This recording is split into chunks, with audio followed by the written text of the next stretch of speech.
شیشانە ئەبێ گومرگ بێ پەنی گومرگی 600 دۆلارە ئەمە بۆ بەرهێنەرە کراوە گویا پرۆژەیەکی هەیە لە هەولێر 47,000 تن شیشی بۆ کراوە بێ گومرگ. قاچاقچێتی سنوورەکان ئەو ئاگرەی حکوومەت ناتوانێت بیکوژێنێتەوە. وشەیە کە زۆرترین بەکارهێنانی هەبووە بە درێژایی ساڵێک. بەرپرسان هەموو کات دووپاتی هەبوونی دەکەنەوە و ناتوانن هیچیش بکەن بۆ بنبڕکردنی. خەریکە دەبێتە خۆرەی داهاتی ڕاستەقینەی هەرێم و لە چەندین ڕێگاوە کاراسانی بۆ دەکرێت. دەوترێت بەرپرسە باڵاکان وەک هەر کاڵایەکی تر دەستێکی باڵایان هەیە لە ئەنجامدانیدا. قاچاقچێتی ئەو دێوەزمەیەی کەس ناتوانێت دەستی بۆ بەرێت.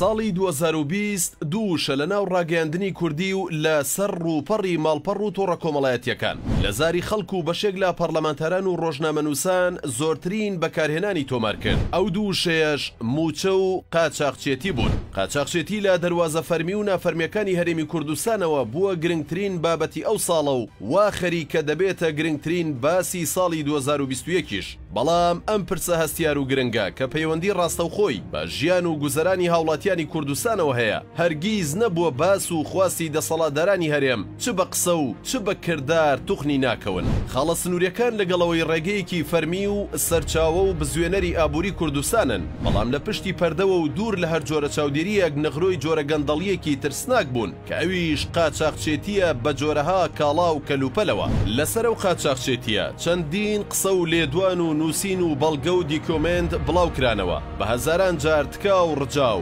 داواکاری و یاداشت ئاراستی حکوومەت و پەرلەمان و دەسەڵاتدارانی باڵای ئەم هەرێمەکران بۆ ڕاگرتنی. بەڵام تا ئەم ساتەش حکوومەت و پەرلەمان و دامەزراوەکانی دیکەی هەرێم خۆیان نادەن لە قەرەیەم پرسە. ئاوکات دەستبردن بۆ ئەم دۆسیەیە بە هۆکاری نانەوەی ئاژاوەیەکی ناوخۆیی دەزانن.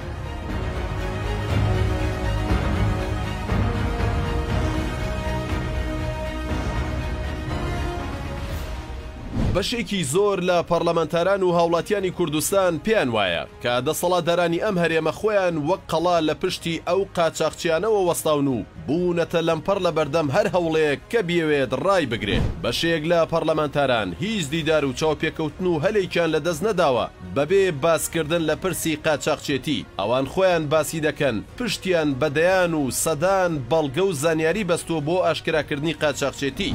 بەدەیان و سەدان بەڵگە و نووسراویان پێشکەش دادگا و داواکاری گشتی کردووە بەڵام ئەم بەڵگە و دۆکیۆمەنتانە لەسەر ڕەفەکان دادەندرێن و تۆزیان لەسەر دەنیشێت و لە بەرامبەردا پەرلەمانتاران وەک تاوانبار دەدرێنە دادگا. کابینەی نۆیەمی حکوومەت هەر لە سەرەتاوە دروشمی چاکسازی هەڵگرت و کردیە دروشمی کابینەکەی. دوای ماوەیەک لە دەستبەکاربوونی کابینەکە یاسایەکی چاکسازی لە پەرلەمان دەرچوو کە بەشێکی باز لە دەواازە و خاڵە سنووریەکان دەکات. بەڵام تام ساتەش حکوومەت خۆی لەم پرسە بێدەنگ کردووە. مانگی 12 ساڵی ڕابردوو ئەنجومەنی وەزیرانی هەرێم بڕیاریدا هێزێکی ئاوبەش لە وەزارەتی پێشمەرگە و ناوخۆ پێک بێنێت بۆ کۆنتڕۆڵکردنی قاچاقچێتی خاڵە سنووریەکان. ئەم بڕیارە لەگەڵ ئەوەی دانپێدانانی ڕاستەوخۆی حکوومەت بووە بەبوونی قاچاقچێتی لەو خاڵە سنووریانەوە. بەڵام دوای تێپەڕبوونی زیاتر لە مانگێک تا ئێستا هیچ چەنگاوێک بۆ پێکهێنانی ئەو هێزە نەنراوە. ئەوەی پەیوەستە بەلایەنە سیاسیەکان لە کۆبوونەوە داخراوەکانیان بە شێوەیەکی لاوەکی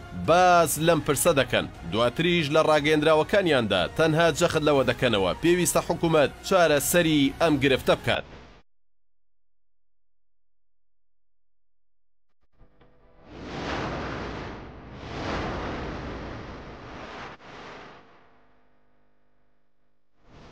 پێشتر شارپرێز لە راپۆرتێکی خۆیدا ئەوەی ئاشکرا کردهبوو کە سەرکردایەتی بزوتنەوەی گۆڕان لە کۆبوونەوەیەکدا بە بەرپرسانی پارتی و یەکێتیان ڕاگەیاندووە قاچاقچێتی سنوورەکان لەلایەن بەشێک لە بەرپرسانی ئەو دوو حیزبەوە ئەنجامەدرێت. بەڵام وەڵامی هەردوو لایەنەکە ئەوە بووە تا ئەوەی تریان بەردەوام بێت لەو کارە ئەمیش وازی لێ ناهێنێت. واتە هەردوو پارتی دەسەڵاتدار لە پشتی ئەم کارەوەن و ئامادەنین دەستبەرداری قاچاقچێتی سنوورەکان بن.